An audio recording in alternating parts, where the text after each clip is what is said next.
Welcome to Uccello's 4 Today's Media Luncheon. Our players are Brandon Bean, wide receiver, head coach Matt Mitchell in the middle, and GLIAC Defensive Player of the Week this week, Garrett Pougnet. Coach, if you could comment on the win over Saginaw Valley, and then we'll move on to Wayne State. Great crowd, awesome weather, Battle of the Valleys. I thought the color rush uniforms were a great idea. Kind of brought a little bit of a new wrinkle to the rivalry. Defensively, besides the one pass play where they ran kind of an over route and ran a post behind it, and we jumped the over route, I thought we played really well defensively.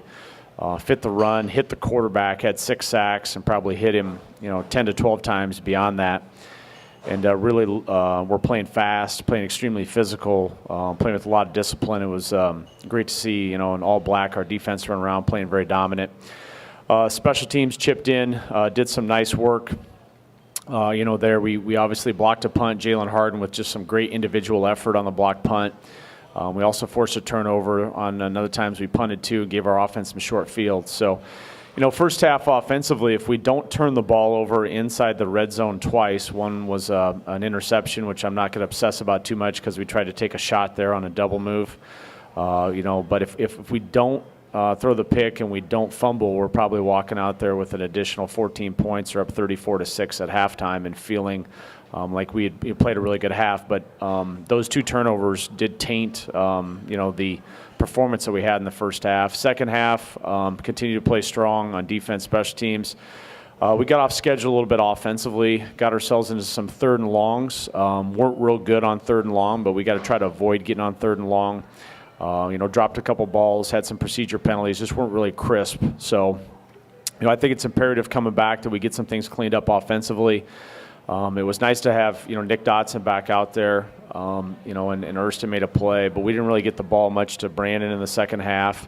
A little limited, with depth at the running back position with a couple injuries. So, get some guys back, get them practicing well, get them practicing together. I think that's really important for our offense moving forward. We're starting to get all the pieces back together, but the pieces got to start working together. We're just a little disjointed with some people coming in and out of the lineup, and we've got to get some of that cleaned up as we move forward. So overall, though, a 4-score win at home. That's our 16th straight conference win. Gets us to 4-0 in the league. And now we have 3 straight road games, so I'm not going to look too far ahead, but this is going to be a tough 3 weeks for us. Starts off at Wayne State. The last couple times we've played at Wayne, been some tight ball games, some one-possession games at the end. This is a little bit different Wayne team than we have seen. They lost a tremendous amount of talent here off of last year's senior class. Defensively, they have 2 returning starters, and I think that's probably showed up a little bit on tape the past couple weeks against Tiffin and Ferris State. Offensively, replacing some new old linemen, but their backfield and some of the receivers are intact. That's definitely a strength of their team. DJ Zazula, their quarterback, we've played him twice. He started as a true freshman. Can throw the ball down the field, can throw it quick. He's also kind of elusive back there. He can scramble. He can make you miss. He does a really good job of keeping plays alive. Will move around in the pocket, make things happen. Romello Brown's stats are a little bit down this year relative to his last year, but he's a big physical, powerful running back. And they've got some wideouts that have been able to run down the field and stretch. They have athletes at the wide receiver, quarterback, and running back position. Trying to replace some guys that were really good players up front on their offensive line, some guys on defense. So same principles will apply in terms of how we got to get done. We've got to get some things cleaned up. We're not playing at 4 quarters of football yet, and we have work to do. And I think everybody understands that, coaches and players. And probably the biggest thing is, some of the ball security stuff has to get better. We've had 3 straight weeks where we fumbled the ball inside the 20. And so we're going to have to change up what we do, try to bring more attention to that because that's going to hurt us. And we've got to be better in that area moving forward.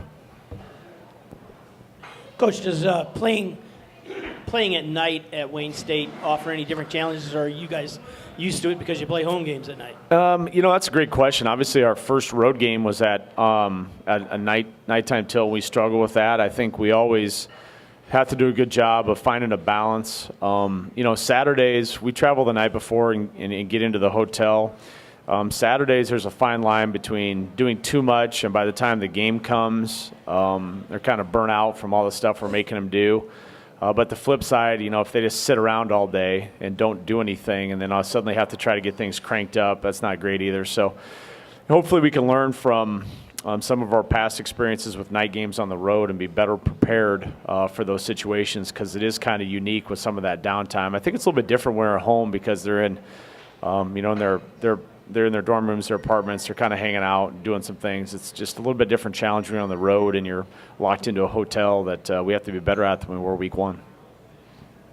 Matt, I know you felt a little bit of concern at the start of the season when you had to move Garrett up into the linebacker. You felt that might take away from your depth, but Saturday's game seemed to show that that was a good decision, not only because of his play, but you seem to have a lot of guys that are playing with confidence in the secondary. Can you talk about that, and could you and Garrett also talk about his play and his familiarity with his position now? I think it was the best move for Grand Valley football. Give Garrett a lot of credit for being unselfish and making that move.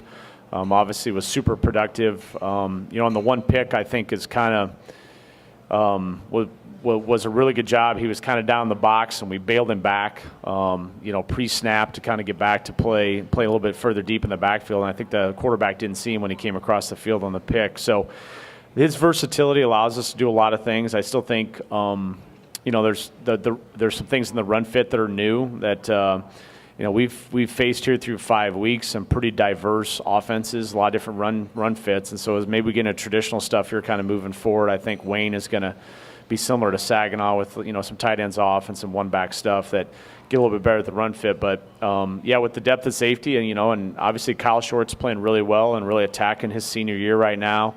Jalen Harden is playing well. Jacob Studdard. It gets our best group of people on the field. And so I appreciate Garrett willing to make that move to try to get our best combination of football players on the field. I'll let him speak to a little bit to that transition right now. The transition's been well. It's a work in progress every week. We've seen a lot of different offenses each week. Run fit wise, that's something that's been a challenge for me.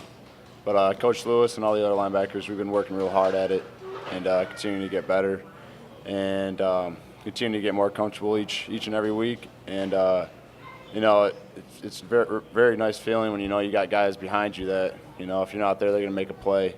Kyle Short, Jalen Harden, Jacob Studdard, those guys really stepped up in the backside of our defense, and it gives me a lot of confidence, and I think it gives the rest of our defense confidence. Then everyone's there, going to be in the right spot at the right time. Coach, also you had two very interesting scoring plays at the scoreboard end of the field, the video board.